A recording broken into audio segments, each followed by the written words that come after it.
Good evening, and welcome back to a second podcast for the week. Okay, so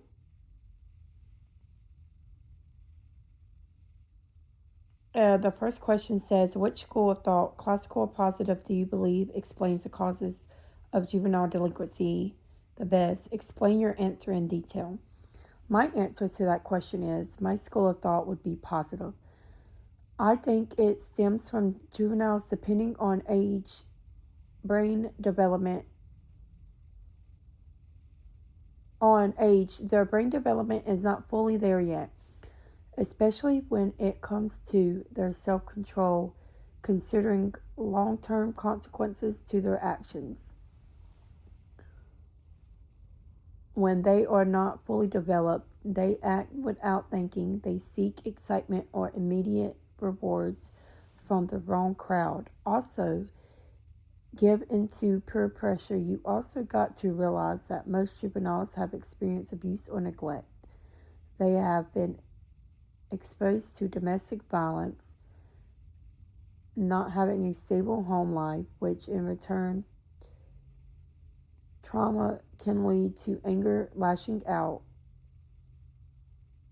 could have trouble trusting any adult figures, not being able to cope, becoming numb to any and everything, growing up in poverty. They will have limited access to resources, living or being in or around unsafe neighborhoods. This will lead to crime because basic needs are not being met. Trying to gain respect of the crowd that he/she is hanging around, to escape feeling of being alone. Parents not caring, not watching or setting boundaries. Sometimes they will start seeking guidance elsewhere. When it comes to peer pressure, they will normalize their criminal behavior to avoid rejection, to be able to fit in. It can lead to truancy, dropping out, and lower self esteem. And then for the second part of this podcast, my summary, it needs to include defining conduct disorder. And to me, conduct disorder is a mental health condition. You usually see it in children and adolescents. It is diagnosed by patterns that happen by behavior, which include social rules, the rights of others, or age appropriate norms. These these types of behaviors are repetitive, serious, and disruptive. And then the next thing is signs and symptoms: aggression towards people or animals, theft, lying, shoplifting, breaking into places. Most of the adolescents do not grow up as adults problems and have problems with the law. Conduct disorder has both environmental and genetic components. This could stem from being rejected at a young age, may have trouble listening, following social rules, alternative as early as possible. Intervene as early as possible to get the best results.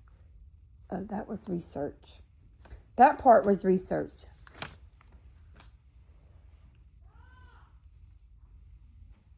The signs or symptoms: aggression towards people or animals, frequent bullying, intimidating or threatening others, starting physical fights, using weapons that could cause serious harm, physical cruelty to people or animals, stealing while confronting a victim, example, mugging, or forcing someone into sexual activity.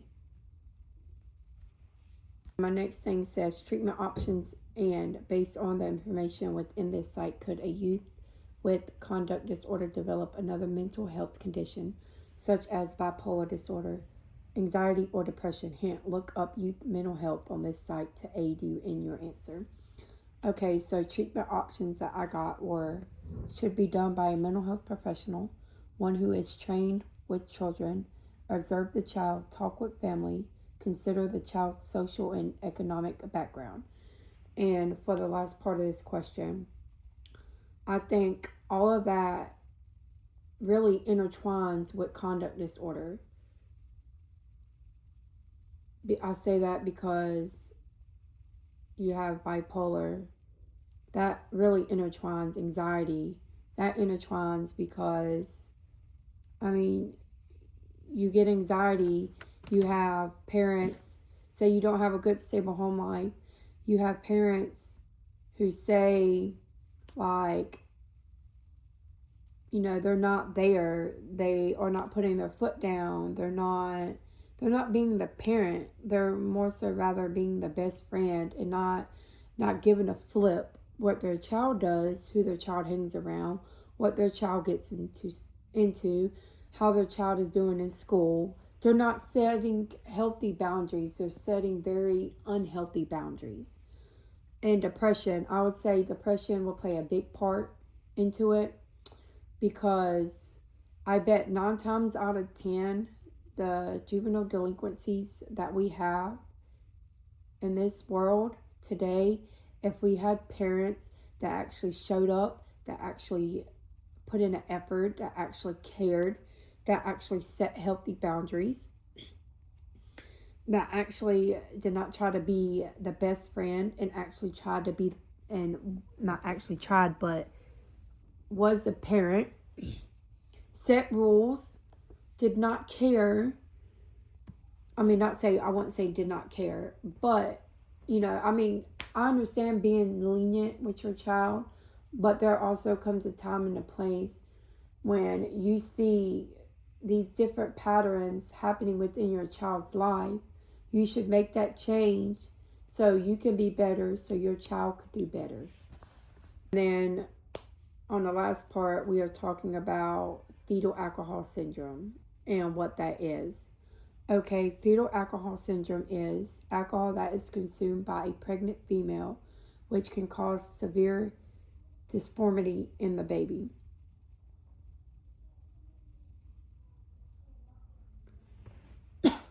Okay, side effects. The baby could have a small head, small eye opening, low nasal bridge, flat mid face, smooth PHILTRAM,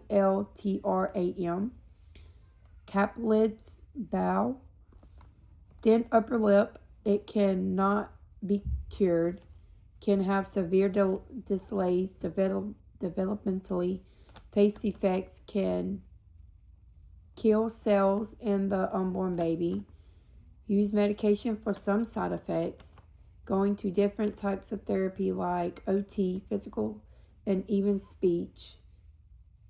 It can also constricts blood vessels. I'll give some personal overview of this. When I was pregnant with my second daughter, Aaliyah, I found out when I was like 8 weeks along, I think. And I was a heavy drinker.